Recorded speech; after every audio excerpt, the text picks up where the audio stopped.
Voy a cruzar el mar hacia el Edén. Es duro abandonar el barrio que nos vio crecer. No puedo esconderme más aquí. Corren detrás de mí. Corren detrás de ti. I pray to the world for a change. Brothers and sisters. Hola, ¿qué tal? Mi nombre es Héctor García y otro día más estamos en Cameo. Esta semana en el que hemos tirado como 500 programas, pues vamos a hacer uno especial en el que vamos a hablar del último Cannes 2023, en el que yo no he estado, por desgracia, pero para el que me acompaña una amiga del programa que sí que ha estado y a la que hemos podido escuchar y ver también en Instagram o en diferentes redes sociales a través de RACU, como es María Cusoc, su jefa de cultura. ¿Cómo estás, María? Hola, ¿qué tal? Buen día, buenos días. Buenos días. Contenta de estar en este 501, ¿eh? 501, ¿no? ¿Cómo ha ido la vuelta? ¿Resaca? Mira, resaca emocional y física, yo creo, porque me está saliendo ahora todo el cansancio, porque Cannes es el mejor festival del mundo, sin Sí, duda, sí. pero también es el más intenso y cuando llegas tienes como esta resaca a posteriori y yo creo que hoy me está saliendo todo el cansancio de estos 15 días non-stop de cine, entrevistas, pollos con las entradas, o sea, que ha sido intenso. Totalmente, además, luego te lo preguntaré, que ha habido también mucho pollo con las entradas. Son días en ¿Qué los sería que... de Cannes sin una polémica? Y aquí ha habido más de una, o sea, Exacto. ya está, lo tenemos todo. Tenemos a Thierry Fremont, que está abonado a las polémicas. le encanta. Y yo lo agradezco, porque ¿Sí? nos da mucho juego. Y además es eso, siempre hay algunas cosas. Yo soy el único festival grande que he estado en San Sebastián, pero bueno, un poquito a menor escala también siempre hay estas movidas. Viven de ello también, porque Sí. si no, ¿de qué viviríamos nosotros los periodistas? Exacto. Nos Exacto. encanta, las abonamos nosotros. Exacto. De hecho, vamos, es que totalmente. Tú seguramente cuando entrabas cada día en RACU, de lo que hablabas era de esto. Pues mira, hoy ha pasado, hoy ha estado Harrison Ford. Hoy Víctor Erice ha tenido movida con Sí. con Lo de Fremont. Erice, ya lo hablaremos, Tremendo. sí. Sí, porque ha habido bastante presencia española este año en Cannes. Gente como pues, Víctor Erice, aunque no fuera, ha estado en espíritu con su Sí. película. Y luego Uno de también La Colmena. hemos tenido premio catalán. Sí. Muy importante para Criatura, la nueva película de Elena Martín ¿Jimeno? Jimeno, nunca me sale el segundo apellido. Ya. Iba a decir gallego. Es que no sé por qué dice los dos apellidos. En plan, al principio se vendió como Elena Martín ella, cuando Julia East. Sí. Ahora ya dice los dos. Sí. Sí, sí. Yo creo que también debe haber un cambio de ella de mentalidad, ¿no? De poner en valor también las madres. Claro, o sea, evidentemente. que, Sí, que pero... también es interesante que se venda distinto, pero es verdad que a todos nos cortocircuita porque... Claro. Cuesta más. Además se ha presentado el nuevo corto de Almodóvar, que ya está en cines, ya lo podéis ver. La semana que viene haremos un programa especial sobre la obra de Almodóvar, un programa extenso en el que tocaremos película por película. Ya que he visto todo, pues por lo menos ahora un poquito de ello. Vamos a lucirlo. Exacto. Pues mira, si te parece, ¿por qué podemos empezar? Tampoco hace falta ir cronológicamente. Coméntame un poquito... va a hablar María, básicamente, porque es que no ha estado allí. Así que yo, por desgracia, no he podido estar. Así que, ¿qué valoración haces en general? Luego te pediré una nota si me apuras al final, pero del programa, o sea, del festival. Ya, me has dicho que contenta antes, ¿no? Sí, yo creo que ha sido una edición muy buena, sobre todo teniendo en cuenta que venimos de 3 ediciones, si no estoy equivocada, marcadas por la pandemia, una que se tuvo que anular y se hizo en julio, la del año pasado no era súper pospandémica y esto se notó tanto en la calidad, yo creo, de la programación como en el número de Star System que visitó el festival y este año yo creo que ha sido como la vuelta por la puerta grande. Era una sección oficial que era muy larga, eran 21 películas, es súper extensa, pero ha habido muy buen cine. Es verdad que como siempre pasa en Cannes hay ciertos sapos que tienes que comerte porque están allí por A o por B y todos sabemos cómo funciona el criterio de selección de este festival, pero sin embargo ha habido muy buen cine, ha habido estrenas súper sonadas, ahora decías tú, Pedro Almodóvar, Indiana Jones la quinta, es decir, ha habido también toda Scorsese, que llegó además con Robert De Niro, Leonardo DiCaprio, o sea, ha sido como volvemos, el cine vuelve a estar a tope y seguimos apostando por él y este es el aparador donde tienes que estar. Y yo he salido súper contenta, te digo, hemos visto algunas de las películas que yo creo que marcarán este año sin duda porque es una maravilla. Además, a mí una cosa que me gusta de Cannes es que sí que es verdad que es el principal escape de las películas, que luego la mayoría van a estar en temporada de premios, porque hablábamos Scorsese, que esta es la que me da más envidia, que no podré ver hasta mínimo septiembre, por favor, señor Rebordino, si me está escuchando, póngala, aunque sea en el principal, o sea, porque yo necesito verla, pero ya. Pero el tema es que son películas que van a tardar en estrenarse. Es decir, sí que es verdad que son premier para sobre todo la prensa internacional que va a verla, porque es de los pocos festivales junto con Venecia, porque a San Sebastián va menos prensa internacional, por lo menos de Estados Unidos, que así que están todos. Aquí estaba IndieWire, estaba Variety, estaba The Hollywood Reporter, estaban todos, como en Venecia. Y sí que Cannes tiene el veto este a Netflix, pero realmente ha estado todo el mundo allí. Sí. Tiene beta Netflix a medias. A medias. A medias. Porque luego lo haremos. Hay una película de las más gordas que la ha comprado Netflix. Solo internacional, solo en Estados Unidos, ¿eh? Aquí la tiene Diamond. Pero a mí es una cosa que me gusta mucho y es eso. Es un escaparate de cine en el que lo que te vende, más allá de los troncos que nos tenemos que comer, como hablabas tú, de 4 horas a veces o de 3, Sí. son las estrellas. Y realmente tú ver a De Niro, DiCaprio, Harrison Ford, que le den la palma de oro a Michael Douglas. Mira, si quieres, ponme la palma de oro a Michael Douglas, que la tendrás por ahí, Santi. Que es una... Fue un momento chulo porque además Michael Douglas, que vemos cómo se la entrega... ¿Tú estuviste en la Uma en la Thurman. gala esta? Sí, la seguí en directo. Sí, sí. Pues hay que ver, realmente Uma Thurman se la entrega a Michael Douglas, que es una auténtica leyenda de la historia del cine, que no ha llegado a la altura del padre, creo yo, porque el padre son palabras mayores, pero ha mantenido un poco la esencia, ¿eh?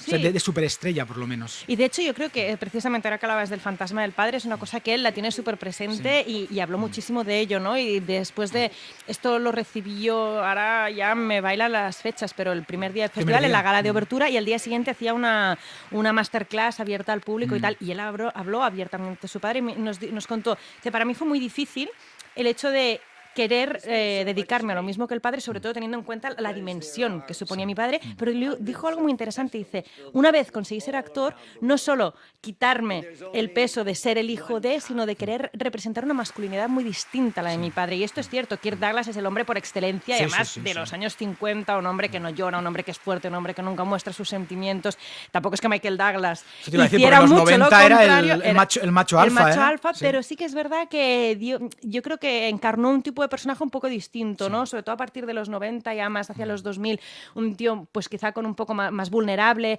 también hizo papeles de malo, Kirk Douglas era imposible, él lo dijo, ¿no? O sea, en la época de Kirk Douglas o había buenos o había malos, no había medias tintas. Yo creo que Michael Douglas ya es esta generación, que no es mérito suyo, es mérito de una generación, que ya encarna un tipo distinto de hombre. Y ostras, yo creo que sí, que quizá no es leyenda como Kirk, pero creo que leyendas como esas quedan pocas Hay pocas. cuando abandonas la década de los 50 o los 60. Serán DiCaprio y poco más, pero creo que será DiCaprio leyenda. Sí. No, realmente Total, por sí, carrera y por lo que está haciendo, que hace una película cada 2-3 años, muy marcada, con directores siempre de prestigio. Bueno, con Adam McKay, prestigio poco. Pero bueno, a lo que vamos, Michael Douglas, una leyenda del cine, a menor escala que el padre, porque es verdad, es lo que dices tú, o sea, el Hollywood dorado eso era otro rollo, pero sí que es verdad que va a quedar para la posteridad Michael Douglas. Sin duda. Y los últimos años, además, como tuvo el problema del cáncer de la garganta, Sí. que habla mejor de lo que me esperaba, Sí, porque yo pensaba que estaría peor. Ya hizo la serie del método Kominsky, Sí. que a mí me gustó mucho porque es una serie que te habla de la vejez, Sí. con muchos chistes escatológicos, sí, pero era muy bonita, con Alan Arkin, vaya. Y es un tío que realmente, a lo mejor también por eso, y porque mira, ha mantenido el matrimonio con Catherine Zeta-Jones durante más de 20 años, pues siempre se ha mantenido ahí en la cresta de la ola, siempre será una estrella, y le ves vulnerable y te da un poco hasta de... Lo has visto siendo el macho alfa, Sí. y de golpe pues es un señor ya mayor, vulnerable, con... pero en enfermedad. directo se le ve muy bien, ¿eh? Es decir, yo, por ejemplo, el día de la entrega de premios, cuando hizo la alfombra roja con Catherine Zeta-Jones, con su hija, pensé, uy, está muy justo y tal, y realmente lo ves que está muy bien para la edad que tiene. Es un hombre que tiene más de 80 años, es decir, que está muy bien de cabeza, está muy lúcido. Sí que es cierto, yo creo que le ha pasado factura al cáncer, evidentemente, y le dificulta el momento de hablar, y él lo nota y él lo cuenta y no pasa absolutamente nada. Pero creo que lo que decías tú también hace como mucha autocrítica y hace mucho humor de esto, ¿no? Y dice, a ver, pues yo he pasado por esto, pero lo importante es estar aquí, ¿no? Pues me da igual si no hablo tan bien, si se me ve más cascado, pero yo lo que quiero es seguir dando guerra. Y respecto a lo de la serie, él en Cannes, primer día de programación fuerte de Cannes, se atrevió a decir que, oye, que las plataformas, que yo no sé la gente qué problema tiene con las plataformas, porque lo importante es hacer cine. Que creo que también es como una declaración de intenciones bastante valiente, siendo quien es, habiendo Sí. recibido el premio que había recibido 24 horas antes y en un festival como es Cannes, que es como la meca del cine clásico. Yo sí creo que las plataformas, pero esto para otro programa, sí que tienen gran parte de culpa de lo que está pasando con el cine y cómo se está, digamos, vulgarizando un poco, realmente. ¿Eh? Pero bueno, siempre quedarán sitios como Cannes, pero realmente también tienen que estar porque son parte del día, son Sí. parte del día a día, y es que realmente, digamos, hacer ver que no existen, como pasa a medias con Cannes, Sí. tampoco lo encuentro. No se puede ignorar. No se puede ignorar, exacto. Venecia lo hace, y Venecia, cuando tiene un superestreno, van a ir las estrellas y están totalmente a gusto, y digamos que es lo que más vende, realmente. Pero bueno, Cannes se divide en varias secciones. Las más importantes son, pues, evidentemente, la sección oficial, por supuesto, un Certain Regard, la quincena de realizadores. Sí. Quiero decir que realmente lo más importante es un Certain Regard y, evidentemente, la sección oficial. La sección oficial, la Palma de Oro fue por Anatomía de una caída, Sí. que es esta película de Justin Triet, que los que la habéis visto estáis flipando, cuando yo he leído que es muy telefilm, ¿no?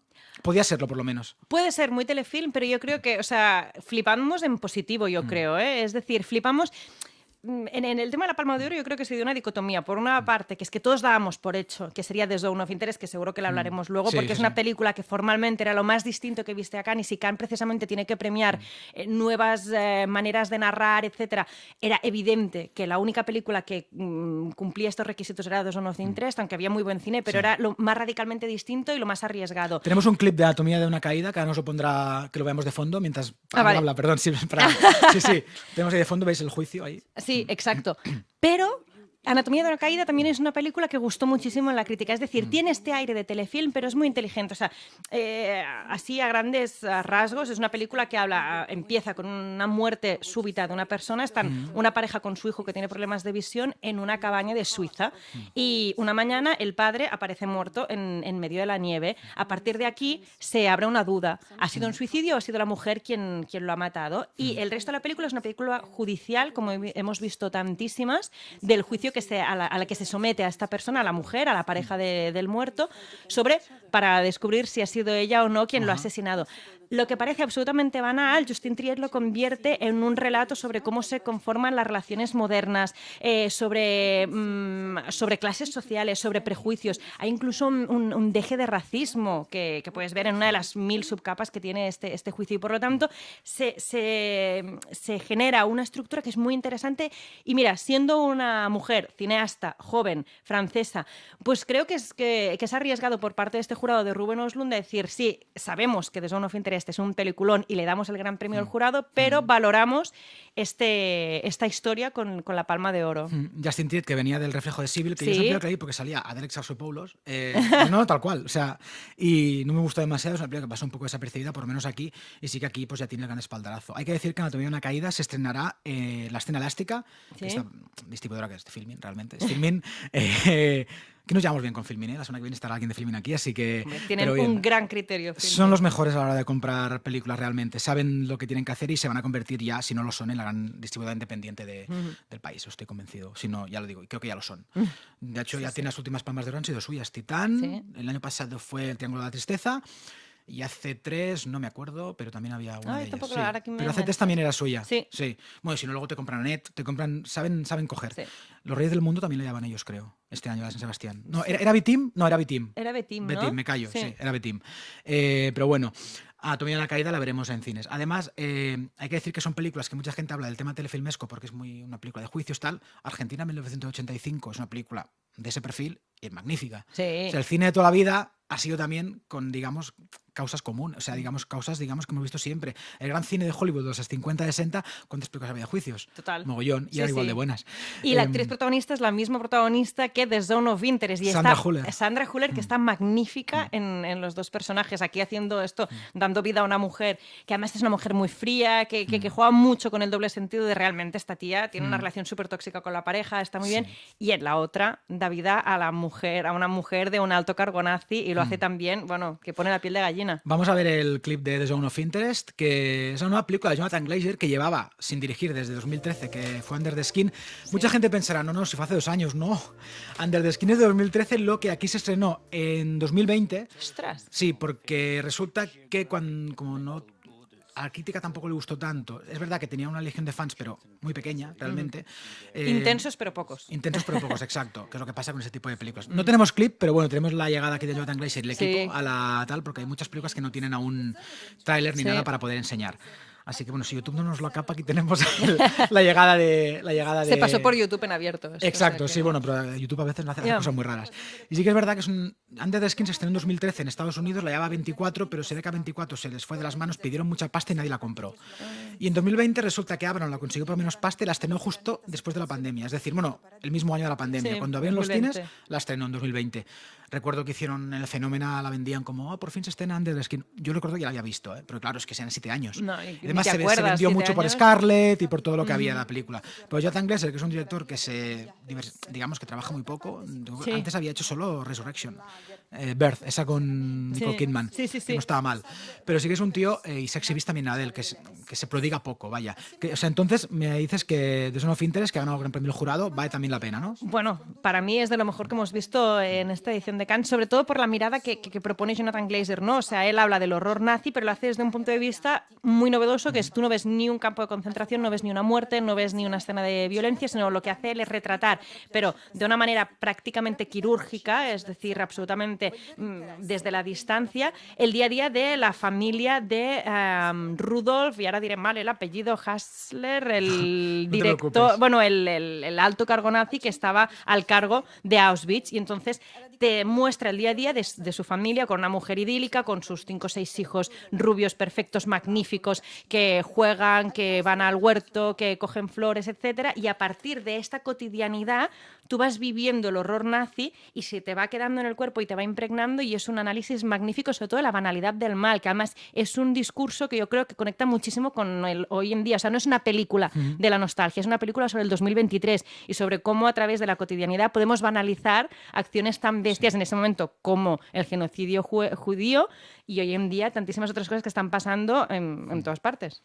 Sí, o sea, entonces para ti cumple expectativas, ¿no? Cumple expectativas. Es verdad que tiene alguna puesta o sea, tiene algún recurso para mí estilístico que hacer que en algún punto de la película salgas, pero creo que es una maravilla, y realmente porque consigue esto, consigue que en sus poco más de 2 horas de metraje te vaya entrando este mal rollo y esta sensación de miedo y de algo malo está pasando sin ver absolutamente nada. Ajá, está bien. Ahí 2 está. horas y media también. Sí, son Bueno, largas, son bueno, todas muy largas. muy largas, sí. Sí. ¿Sabes quién la lleva, no? También la ha comprado. Elástica. Sí, sí. Esta la distribuye Wanda, pero bueno, es que Elástica tiene acuerdos con Avalon, con Wanda y con diversas pequeñas distribuidoras para estrenar en cines. Pues The Zone of Interest. Todo lo que tenga sello elástica también es buena señal. Tal cual. Otro premio del jurado, en este caso está el Gran Premio del Jurado y luego está el Premio, El del, jurado, Premio del Jurado. que le lleva Fallen Leaves, que es una película que también me has destacado tú, que esta la ha comprado Avalon, Sí. que entiendo que en algún momento también hablará con Elástica para distribuirlo, por lo menos que esté en filming, ya veremos. Pero la lleva Avalon, que suele distribuir películas de Elástica. Sí. Veremos al final cómo acaba todo. Por el momento es Avalon 100%. Es Kaurismäki, Fallen Leaves. Exacto, Es lo único uno de los Kaurismäki. clásicos del... Exacto, y yo creo que quizá a nivel del gran público, lo comentábamos allí en Cannes con diferentes compañeros, había gente que decía, yo creo que esto quizá funcionará mejor para el gran público y tal. Yo creo que el gran público hoy en día no existe, es decir, que creo que es difícil hacer una brocha gorda y decir lo que gustará en el gran público. No, sí que es verdad que es una película que a nivel de metraje, que ahora decíamos, es bastante más corta, y para mí es Kaurismäki al 100%. Yo te debo decir que no soy la persona que te la va a defender con mayor entusiasmo esta película. Es cierto que yo la recuperé porque tenía una entrevista justo el día de que se estrenaba y me costó recuperarla, y la recuperé bastante tarde cuando mis compañeros ya me habían dicho, bueno, es que es una película maravillosa, y esto es malo. O sea, no vayas a ver nunca una película con grandes expectativas. Ya. Somos muy de Kaurismäki, nos gusta muchísimo, pero para mí lo único que creo es que esto ya lo he visto. Es una película más de Kaurismäki. ¿Qué pasa? Decir una película más de Kaurismäki es decir que es una gran película, evidentemente, y es una película sobre 2 personas solas en los márgenes que, a pesar de lo difícil de su vida, pues intentan conseguir el amor. Y esto es muy tierno, y en un momento como el actual, pues bueno, siempre va bien verlo. Es decir, una gran película, sí, que consta en acta que a mí me ha gustado, pero no soy su defensora máxima. No pasa nada. Es que realmente, y para acabar ya con la sección oficial, ¿tú crees que le robaron el premio a Mejor Actriz a Sandra Hüller? Sin ninguna duda, o sea, se lo merecía tantísimo. Y además hubo una cosa muy graciosa porque la vimos aparecer de las primeras en la alfombra roja, Sí. y todos decíamos, ya está, se lo lleva ella Más y 2 tal. pelis también. claro. Exacto, y cuando no se lo llevó, dijimos, "¡Ah!". Entonces no se lo está llevando por The Zone of Interest. O sea, hubo la duda hasta el último momento de si no se ha llevado el premio a Mejor Actriz es porque recordemos que la Palma de Oro, si tú has ganado un premio antes, no puedes llevarte la Palma de Oro. Entonces, Claro, en el momento claro. en que Sandra Hüller no se lleva el premio a Mejor Actriz en Cannes, dijimos, ya está, Sí. o Zone of Interest o Anatomía de una Caída serán las ganadoras. Yo creo que por Anatomía de una Caída se lo merecía sin ninguna duda. O sea, hace una interpretación brutal. Es cierto que en The Zone of Interest también, pero en The Zone of Interest no brillan tanto las actuaciones, sino la puesta en escena, lo que Sí. decíamos, porque prácticamente no vemos ningún primer plano en esta película. O sea, todos son planos muy amplios, muy grandes, lo que te decía, de esta manera como que prácticamente documentar el horror desde la distancia. De yo documento lo que es el día a día de esta familia nazi que viven en tal. Y en cambio, evidentemente, en Anatomía de una Caída es que todo el peso de la trama lo lleva ella. Al final ganó Merve Dizar por Kuru Otlar Ustune, Sí. About Dry Grasses, más fácil. Sí, mucho más fácil en inglés. Sí, sí. ¿Que esta la viste? ¿O? Mira, esta no la vi. Es de las. No he visto 2 películas de la sección oficial y una es esta porque duraba 3 horas y media y es de muy difícil encaje. Parece que la vida en Cannes es muy glamurosa y es muy tal. La de los periodistas no es nada glamurosa y tú lo sabes, tenemos una Sí, agenda sí, muy sí. difícil y Sí, estas 3 horas y media a mí me descuadraban cualquiera de los pases que había y no pude verla. No, y además tú tú vienes de un medio grande como Raku y realmente tú tienes que hacer muchas entrevistas directamente, tienes que entrar diariamente a hacer en conexiones con los programas diariamente. No es tan fácil como para el que solo va a ver películas, realmente. Sí que es verdad que tenemos la suerte de que muchas nos las ponen antes en Barcelona o en Madrid, en este caso. Nos ponen algunas, sobre todo las españolas o las que llevan ya están compradas, sí que te las ponen antes para que la prensa la vea y tenga más fácil el día a día allí. Esto Aquí nos entiendo que ayuda también pusieron muchísimo. bastantes, ¿no? Antes. Tampoco tantas, por eso, o sea, por ejemplo, Erice no lo pudimos ver nosotros antes, ni en Madrid ni en Barcelona, pero sí, Criatura la pudimos ver antes, Robot Dreams de Pablo Berger, que está, bueno, es una maravilla, que además la ha comprado Neon y se va a distribuir por todo Estados Unidos, la pudimos ver antes, o sea que sí, esto facilita muchísimo el trabajo, pero en el caso de Dry Grasses fue difícil el encaje en la agenda. Como vamos, no nos queda tanto rato, nos queda media horita, vamos un poco... He hecho un No me bloque- digas esto, que yo tiendo a hablar muy me rápido parece y en bien. esto voy a hacer... Me parece fantástico. O sea, yo también hablo muy rápido, así que nos vamos a llevar bien. He hecho un bloque español porque te quería preguntar qué tal la inauguración. Tenemos el tráiler de Jean Dubarry, que es la nueva película de Mai Wen, que yo reconozco que no he visto Potiche. No la he visto nunca y me da un poco igual realmente. La veré cuando antes de ver esta, pero ya por un poco para hacer el check. Es Pero, correcta, es una ¿sí? película de época que yo creo tiene producción de Netflix, que antes hablábamos de plataformas, y esto se nota, o sea, hace un retrato de Versalles, para mí es precioso, o sea, vale la pena solo para ver las escenas de los jardines de Versalles, etcétera. La película sin más, es decir, creo que Johnny Depp está muy bien, es verdad que habla quizá 10 frases en una película de 2 horas, quizá este es el secreto del éxito, pero hace de un rey sol muy realmente que te lo crees muchísimo. Sí que es verdad, la película te habla de esta Jeanne du Barry, que fue la última cortesana, la última amante del rey Sol y con la que en principio dicen que vivió una historia de amor y que fue... Te la quieren vender como una mujer, mira, aquí hay los Sí. pases, una mujer feminista para lo que era la época, ¿no? Una mujer que venía de la clase más pobre y que llegó a esto, a ser la cortesana y prácticamente a ejercer de reina. Yo creo que la voluntad es muy buena, pero hay una cosa muy básica, que es que no hay ninguna química entre ella y Johnny Depp. Y precisamente si estás hablando de una cortesana, o sea, a mí me faltó un poco de pasión en esta película, porque el hilo que une a Jean du Barry con el rey es precisamente esta sensualidad y esta conexión que tienen que la echas un poco de menos. Sin embargo, es correcta. Vale, ¿como inauguración te parece floja o crees que debe haber sido algo más potente, no quizá? Quizá como película me parece un poco floja para la inauguración, pero creo que tenía elementos interesantes. Es decir, que Johnny Depp, después de todo lo que ha pasado y que venga con la primera película que protagoniza, una película profundamente francesa que le permitió a él decir abiertamente que para él Hollywood se ha acabado y que su futuro pasa por el cine europeo, pues creo que es una buena carta de... Tú dices que no... En cuanto Disney te diga, mira, te doy no sé cuánto para volver a Piratas y quiero relanzarla. Evidentemente. Hollywood, vamos, vale, voy a volver a Hollywood. A ¿Pero ver. tú crees que Disney va Sí. a repescarlo? Sí, porque aquí está. A ver, realmente Johnny Depp ha salido absuelto de prácticamente todo. Quiero decir, es que no tienen motivos en el sentido más allá de que pueda haber la polémica que puede generar. Tampoco hay motivo exacto como para decir, no, te voy a vetar por vida. Y en algún momento estoy convencido de que Disney volverá a Piratas del Caribe. Así que no sé, aunque sea que salga brevemente cameo. y que sea una nueva generación y él sea el abuelo del protagonista. Yo no he visto las últimas ya, no sé cómo acaba, si muere o no, no recuerdo, Tampoco. me perdí yo ahí. Pero yo creo que Johnny Depp, actor, no vamos a recuperar, ¿eh? En el sentido de que creo que él ya, desde que se vendió, que me parece bien, ¿eh? Él ya tuvo su época desde el Caribe, pero desde 2003 no ha tenido una actuación tampoco decente. Lo que ha hecho más independiente él no ha estado bien. No ha tenido... Yo creo que ya está en otro punto. Sí. Además, también es un tío que está muy alcoholizado, ya lo sabemos y tal. No, llegó 45 minutos tarde a la rueda de prensa. Se lo hizo en Barcelona, ¿no te acuerdas? Hace Sí, 2 años de Barcelona sí, Film sí. Fest. Estuvimos esperando 1 hora y cuarto. Sí. 1 hora y cuarto, dije, que será cabrón. O sea, tío, No. o sea, en plan, ¿crees Johnny Depp y te lo perdono? Se le vio muy desmejorado. ¿Tú estabas? Sí, sí, No sí, te conocía, sí. claro, antes. No, Claro, no, era en no, plan, allí estábamos. sí. Estábamos ahí esperando como en el En Casa Fusté. Casa Fusté, sí, No, la de no. casa. Y fue en plan, joder. Mai Wen también ha tenido su polémica porque Mai Wen resulta Sí. que era la exmujer de Luc Besson. A Luc Besson le acusaron de malos tratos, o no sé si fue violación o malos tratos, pero bueno, más o menos. Y resulta que se ve que ella, como era la exmujer, le pegó una hostia al periodista que criticó a Luc Besson, y también había esta polémica con Mai Wen. Sí. Pero bueno. Lo que decíamos, polémica, a Sakan le encanta sí, la sí, sí, polémica. no, Fremox. Y empezar con una polémica, pues no le... Pues mira, vamos a seguir de polémica porque se estrenaba la nueva película de Víctor Eredice 30 años después de su última película. Sí que es verdad que había hecho documentales que por lo visto a su equipo le enfada que peli, aunque hace 30 años que no escribía nada, Ya. que no dirige nada, pero bueno, realmente largo no escribió ninguno, no ha puesto ninguno desde hace 30 años. Tenemos ahí el tráiler de Cierra los ojos o cerrar los ojos. Cerrar los ojos. Un director de los más prolíficos españoles, realmente, pues bueno, es un acontecimiento que él vuelva, director de Espíritu de la Colmena, del Sur, grandes obras de la historia del cine español, que a mí sobre todo el Sur me gusta mucho, la he visto Sí. hace poco, yo el Sur que no lo había visto. El Espíritu de la Colmena sí. Ahora, antes de que se estrene la película en septiembre, me voy a ver toda la filmografía, que me apetece. Es Además, corta, son 7 o sea, películas, que es por fácil, eso. sí. Y creo que yo soy de los grandes directores hay que verlo todo. Yo tengo clarísimo eso. Y la verdad es que hubo una polémica porque resulta que él esperaba, yo creo que fue un poco pataleta de él, pero bueno, desde mi opinión y desde fuera, aunque eso a lo mejor no se puede decir, pero bueno, no vendrá aquí. Pero bueno, realmente él pensaba que iría a la sección oficial y por eso. Y claro, y en cuanto estás en una sección aquí ya no puedes ir a otro festival, ya no te cogerá Venecia ni nada, que a lo mejor le hubiera venido mejor Venecia al estrenarse la película en septiembre por el tema del estreno, que también le lleva de a balón. distribución.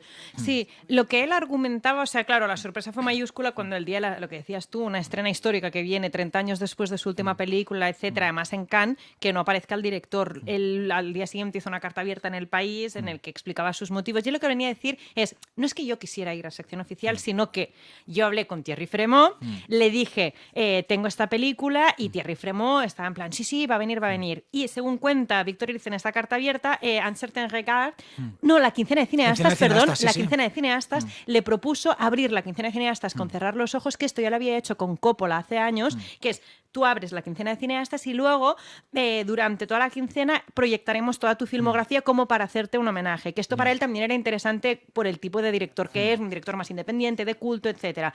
Entonces, lo que cuenta Erice es que llamó a Fremont y le dice, oye, que me están proponiendo esto, dime en qué sección de Cannes me vas a poner, porque depende en qué sección me pongas, me interesa más esta. Sí. Y parece que Fremont tiró la pelota para adelante y él se enteró, Víctor Erice, de que iba a una estrena en Cannes, pero no estaba ni en special screenings, no estaba en sección oficial, como para decirlo de alguna manera, ni en competición, ni en special screenings, el mismo día que se anunció oficialmente la programación. Por lo tanto, el barco de Quincena de Cineastas ya había zarpado y Venecia ya había zarpado.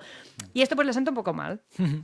Bueno, pataletitas. Y decidió no venir. Muy almodovariano esto, ¿eh? Y luego lo entroncaremos. Pero antes, ¿qué te parece la película, así brevemente? La película es verdad que tiene un peso de testimoniaje, para decirlo de alguna manera, que es importante. Es decir, esto, pues recuperas uno de los grandes cineastas españoles en el ocaso de su vida y por lo tanto él es muy consciente de ello y hace precisamente una película que es una oda de amor a un cine que desaparece, a un tipo de vida también que desaparece. Es decir, es muy, muy nostálgica. Para mí, creo que se notan todos estos años en los que Víctor Erice no ha dirigido y no es un Sur, no es un Espíritu de la Colmena. Hay muchos críticos que han criticado precisamente que mucha gente dice lo tilde, ¿no? O lo llame cine para viejos. Yo no creo que sea cine de viejos como algo negativo. Sí que es verdad que para mí es un punto demasiado nostálgico y que echas de menos un Erice que visualmente para mí es un maestro.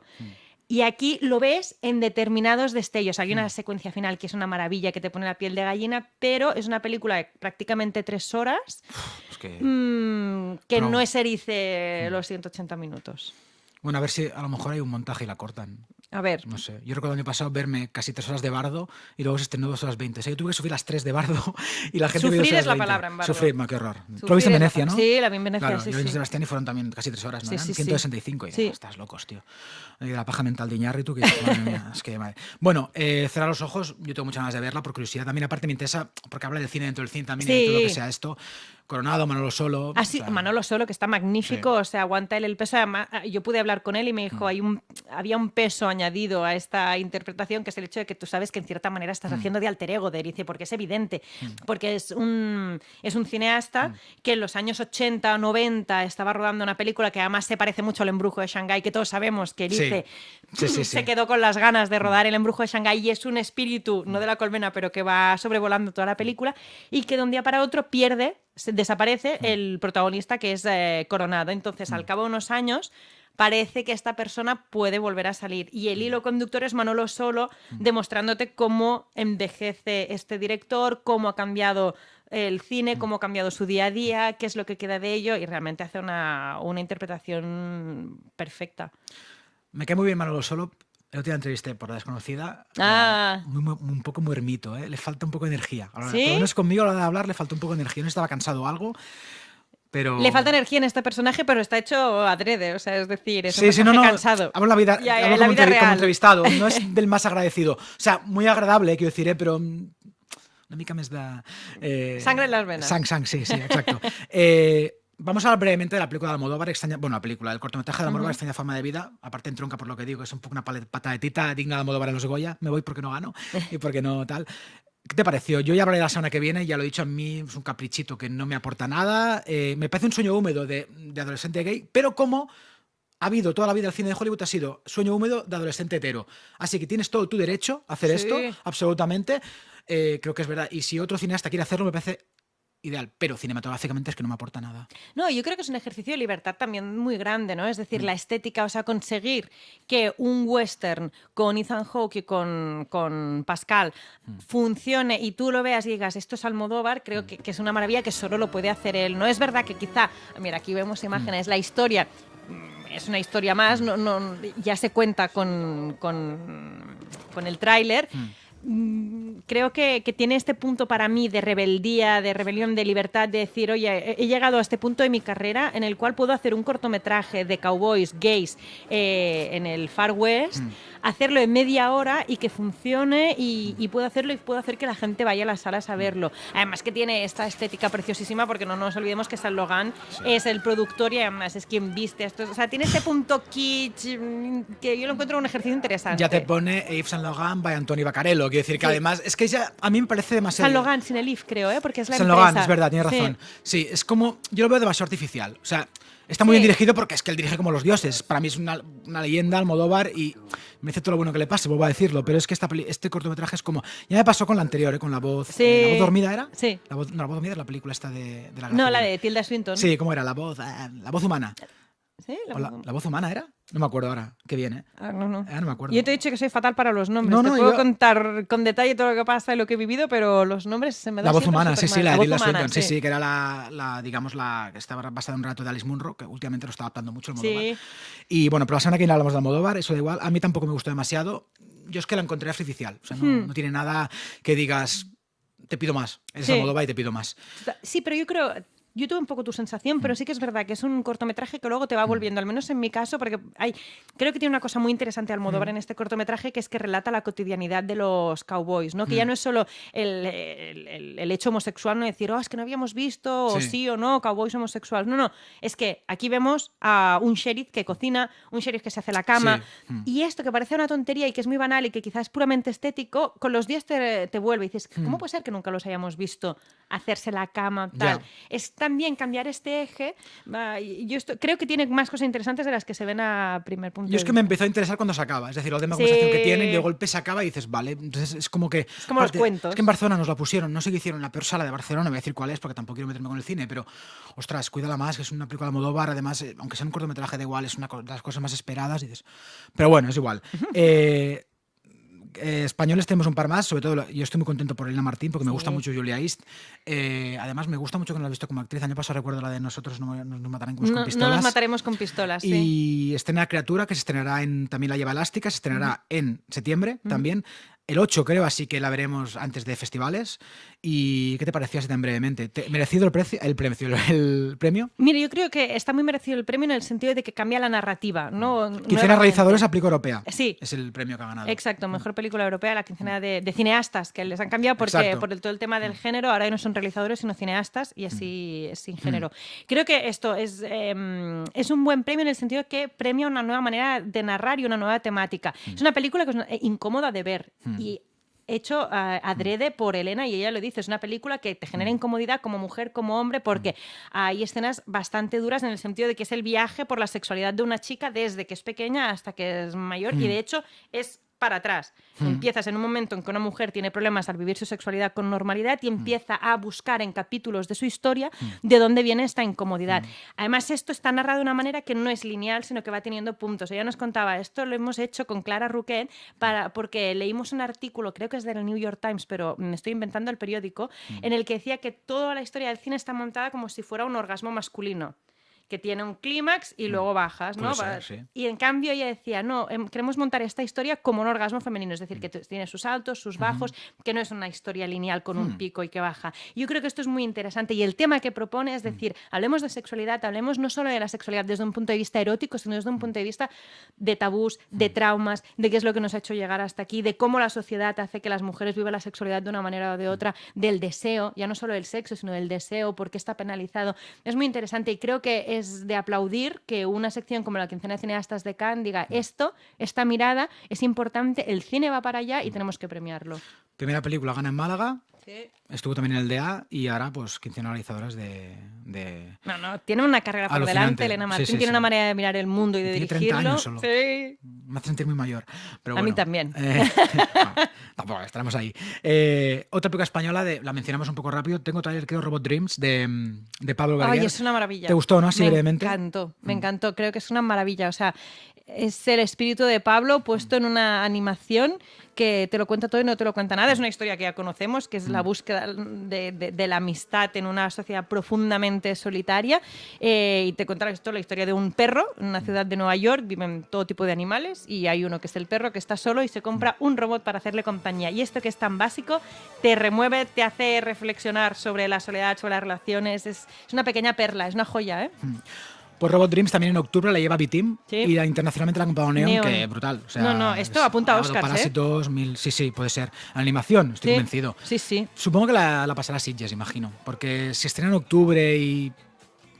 Sí, puede ser. Pues Bueno, ojalá y que la gente compre entradas. que sea el para único verla. Awards de este año, mejor, entiendo. O sea, mejor para mejor en el tema de premios, quiero decir, o sea, Sí. internacionalmente.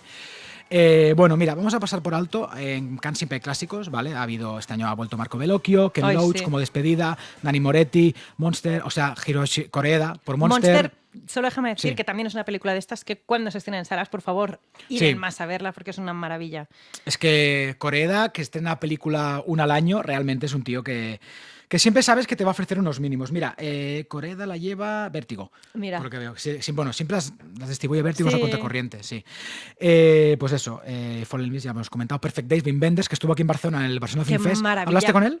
No, porque no estaba. O sea, no estabas. Vale, por temas de trabajo no estaba en Barcelona esta Vale. semana y me lo perdí. Pero bueno, lo vimos en Cannes y estuvimos hablando con él y es una maravilla. Es una gran película, la verdad. Sobre todo por el protagonista que se llevó el más que merecido premio Sí. a protagonista masculino, porque es una historia que yo creo que a todos nos pilló tan por sorpresa. Y es él, es el protagonista. Es un hombre que vive en Tokio y que se dedica a lavar los lavabos públicos de Tokio. Un trabajo absolutamente rutinario y que podrías decir que no tiene ninguna magia. Y tú lo acompañas en esta rutina día a día. Es una oda a la vida que pasa despacio, a ir en contra de esta sociedad de consumo. Es una pequeña joya, realmente. Pues estaremos pendientes cuando se estrene. Yo tengo ganas. A mí estos días por el Barcelona Film Fest me estuve viendo algunas pelis que no había visto de él, como Alicia en las ciudades, Sí. y algunas me gustaron mucho. Tiene algunas que no me gustan, pero es un cineasta bastante ecléctico y Sí. siempre es curioso ver películas nuevas de él. Vamos a Hollywood, va. Y luego, porque también se ha estrenado querías destacar La Quimera, ¿no? De Alice Rohrwacher. Sí, porque creo que es de las últimas películas. Nos pasó que Ken Loach y Alice Rohrwacher las pusieron las últimas de la Alice, programación. he dicho Alice. Sí, Sí, Alice Rohrwacher son de las últimas que pudimos ver y realmente fueron como dos últimas perlas que yo creo que también con el cansancio y todos esperábamos que estuvieran en el palmarés. Y yo debo decir, ahora vamos a Rohrwacher, pero súper rápido, lo único que me falla a mí en este palmarés es que creo que Ken Loach, 86 años, presenta una última película que es muy digna, que es una despedida muy tierna de su trayectoria. Creo que haberle hecho un premio especial o una mención para despedir una de las trayectorias más épicas del cine de autor de los últimos años, creo que no hubiera estado de más y yo lo eché de menos, ni que sea un reconocimiento. Y Alice Rohrwacher es verdad que muchos decíamos, ostras, podría estar en el palmarés. Evidentemente este año había muchas películas que podían estar en el palmarés, pero creo que realmente Alice se lo merece por esta manera que tiene ella de mirar el mundo, que es tan distinta, ¿no? De rodar. Ella rueda en 35 milímetros. En esta película incluso rueda con una pequeña cámara de Super 8 y hay secuencias en Super 8 que ella decía, claro, como al rodar en cinta hay cosas inmediatas que no puedo grabar por simplemente físicamente tienes que cambiar la bobina, tal, no Sí. sé qué, iba con un Super 8 y ha añadido al metraje escenas de estas. Creo que tiene una manera de preservar la memoria cinematográfica y cultural que es premiable. Sí que es cierto que la película es una delicia, porque para mí sus películas son una delicia. No es Lázaro Felice, es decir, todos tenemos, yo creo, en el imaginario la A mí no me maravillosa... gustó el ¿No? Lázaro Felice, no. Pues si no te gustó Lázaro Felice, esta probablemente tampoco, porque para mí no... tiene un punto menos de magia que Lázaro Felice. Volveré a verla antes de ver La Quimera. Sí. Y Josh O'Connor, que está súper bien en este ¿Cómo personaje. está Josh O'Connor? Desde The Crown, o sea, está en No todo para. y el tío lo hace todo No bien. para. Sí. Se está convirtiendo en gran actor y en nuevo mitológico, además. Sí, tal cual. 100%, muy Sí. de acuerdo. O sea, Sí, se sí, sí, comentó sí. mucho tras periodistas femeninas y masculinos Sí. de, Y él comenzó, de Cannes, lo guapo que está. Él comenzó con una película, esta de Tierra de Dios, que hacía un romance homosexual. Sí. Y al final acabó convirtiéndose muy mitoerótico, un poco lo de iba a decir Pedro Pascal. Paul Mescal. Sí. Es un poco los dos ingleses que están Son ahí. los dos ingleses Sí. que, si ahora te fijas, cualquier nueva producción tiene o a Paul Mescal o Exacto. a Josh O'Connor. O sea, Gladiator 2 estaba entre los dos seguros. Pues nada, hasta aquí un poco el cine de autor. Digamos también estaba La Pasión de Dodin Buffan, que ganó el mejor director. Sí. Tran Anh Hung, me cuesta el nombre. Sí. Vamos un poco a Hollywood, que nos quedan menos de 10 minutos y quiero hablar de, Hombre. obviamente, Scorsese, De Niro, DiCaprio, la creme de la creme, Killers of the Flower Moon. Qué maravilla Santi, de ponos el película. tráiler. Qué envidia me das. Es que esto me mata por dentro no haber visto aún esta película. Te he y dicho que es muy buena. No. Ya. Vas a hacer daño ahí. ¿Qué te pareció? O sea, sí también brevemente porque tal, pero... Sí, ostras, realmente es una película que de buenas a primeras, ¿no? Lo que decíamos antes de los metrajes, que es muy larga, son más de 3 horas, que piensas, madre mía, ¿qué es lo que me va a contar en 3 horas? Y Scorsese tiene esta manera de narrar que te pasan las 3 horas volando. Es una película, mucha gente ha dicho, es como una película de gángster en el Far West. Y creo que es buena, es una buena imagen, sí que es cierto, o sea, parte de una historia real que muchos desconocíamos. Evidentemente está basada en un libro, The Killers of the Flower Moon, que yo aún no lo he leído, pero lo tengo pendiente porque mucha gente me lo ha recomendado después de ver esta película. Y es un caso real que a finales del siglo XIX salió petróleo en una reserva de los Osage, una reserva india. Por lo tanto, esa tribu india de los Osage empezó a tener dinero a mansalva. ¿Y qué pasó? Que llegaron los blancos y empezaron a casarse con ellos, evidentemente, para poder compartir ganancias. Y misteriosamente empezaron a morir todos los Osage que tenían dinero, que tenían grandes fortunas derivadas del petróleo. Un caso de genocidio clarísimo que el FBI no investigó hasta prácticamente 20 años después. Y que en el libro original está narrado desde el punto de vista de la investigación cinematográfica, y aquí Scorsese demuestra que es un gran director y plantea la historia desde el punto de vista de los perpetradores. Desde Robert De Niro, que era una persona muy querida por toda la comunidad, tanto Osage como blanca, y que fue no es un spoiler, fue uno de los cabecillas de todo, y Leonardo DiCaprio, que es su sobrino, que también estuvo implicado en ello. Y esto es súper interesante porque hace que tú como espectador tengas que estar posicionándote todo el rato en qué lado estás, ¿no? Que lo tienes muy claro, pero sí que es cierto que juega la ambivalencia y puedes llegar a entender cómo puede ser que esta gente, pues nadie sospechara de ellos, etcétera. No es la mejor peli de Scorsese, evidentemente que no, porque Scorsese tiene una trayectoria y yo creo que es muy difícil a estas alturas de la película decir cuál es su mejor película. Pero es una película, que es de gángsters, que habla de la maldad, de la banalidad del mal, nuevamente. Lo mismo que nos pasaba con The Zone of Interest, que creo que también es un tema que ha como impregnado muchas películas de este Festival de Cannes, y que es muy interesante verlo, sobre todo desde la perspectiva del 2023, de decir, esta manera de mirar el mundo, este supremacismo, en cierta manera, de no entender que lo que tú estás haciendo es algo malo, porque es que es lógico que yo pueda hacer lo que quiera con el dinero de otros, No. y sobre todo si son de otras razas o de otras tribus, etcétera, pues es muy interesante que se plantee esto. Me gustó mucho lo que dijo Scorsese en rueda de prensa. Le preguntaron, ¿a tu edad por qué arriesgas? Y dice, porque a mi edad, si no arriesgo, ¿qué coño voy a hacer ya directamente? ¿Qué tengo que Es hacer? ¿Sentarme en el sofá? claro. Decía. Y si todos nos gusta Scorsese es porque arriesga. Sí. Pero bueno, veremos de fondo la llegada de DiCaprio, Scorsese y compañía a la Croisette. Tenemos en un Sí. vídeo también, si nos lo encuentras, Santi. Solo te pregunto brevemente, ¿es como dicen la mejor actuación de la carrera de Leonardo DiCaprio? No, para nada. Vale, No. pues ya está. Hasta ahí. Yo te diría que es de las peores. ¿En serio? Sí. Pues la primera opinión que leo negativa de ella, ¿eh? ¿Sí? Sí, bueno, Pues- que leo que escucho, vaya, en este Sí, caso. sí. Pues no me lo esperaba. No, para mí no es de las mejores. Creo que tiene un punto incluso exagerado, porque es verdad que hace una persona que no es muy lista y hay ciertos dejes en la actuación. Lleva todo el rato como una cara así como súper enfadada, tira la mandíbula para adelante para que parezca... Es decir, evidentemente es DiCaprio, todo lo que hace está muy, muy bien, Sí. pero para mí no es su mejor actuación para nada. Me ha sorprendido.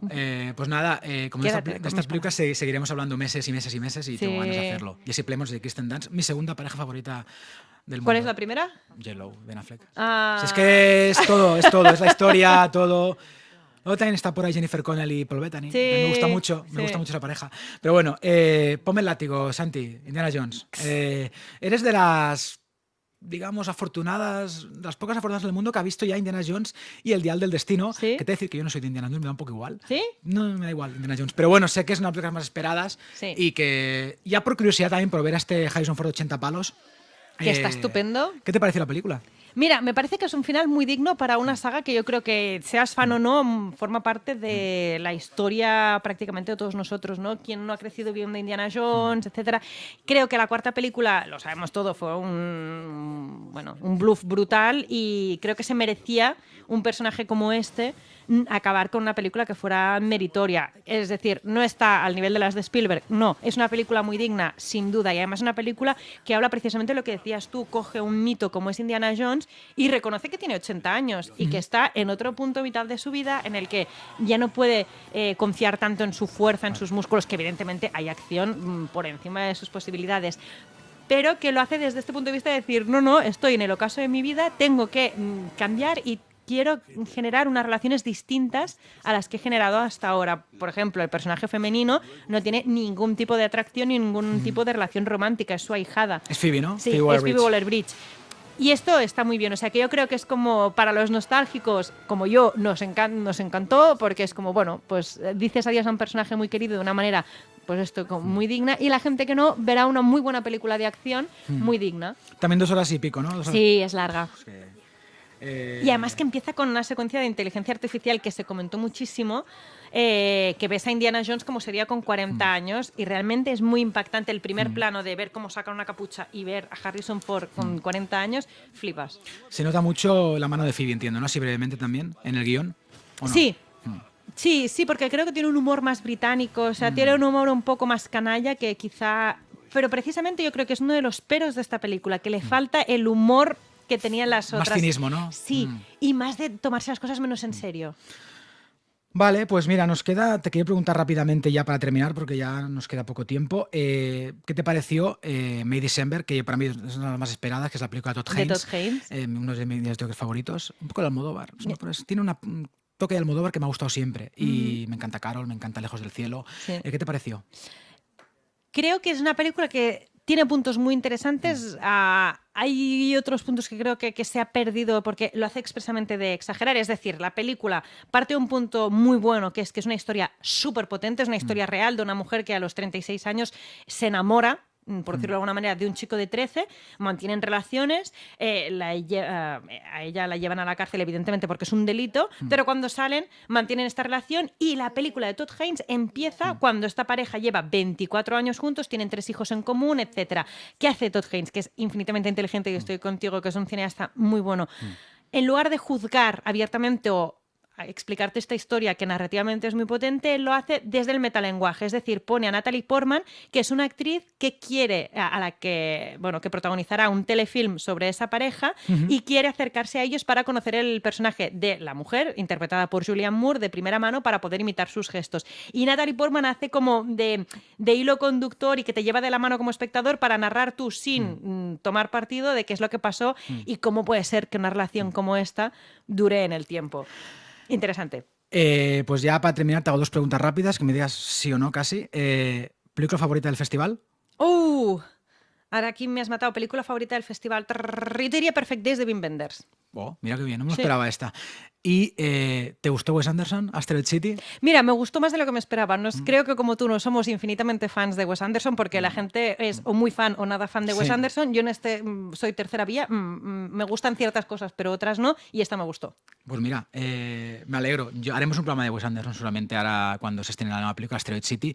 También lleno la closet de estrellas, es que no puede porque haber más. No sé cómo programa todo el mundo este tipo, pero bueno. Sí. Oye, María, pues me alegro mucho de que hayas estado bien en Cannes, que te lo pasases bien, más allá de algún Gracias. problema con la entrada, con las Sí, entradas, pero fue bueno. complicado. Te agradezco mucho que hayas venido aquí, además presencial. Y el año que vosotros. viene a ver si podemos coincidir allí. Ay, en ojalá. Cannes. Y Ojalá. hacemos un cameo en directo desde Tal Cannes. cual, mira, te tomo la palabra. Venga. Pues nada, nos vamos viendo en festivales, en pases o donde sea, María. Te agradezco mucho que hayas estado aquí y queríamos hablar un poquito con vosotros de lo que ha sido este festival, aunque no hayamos estado nosotros, siempre tenemos amigos y conocidos que nos informan un poquito. Pues nos escuchamos en unos días, no sé en cuál, pero bueno, en alguna cosa. En el 502. Exacto, un abrazo. Ay, y Adiós. gracias a Santi, que no lo había dicho. Un abrazo. Adeu. Es que me está...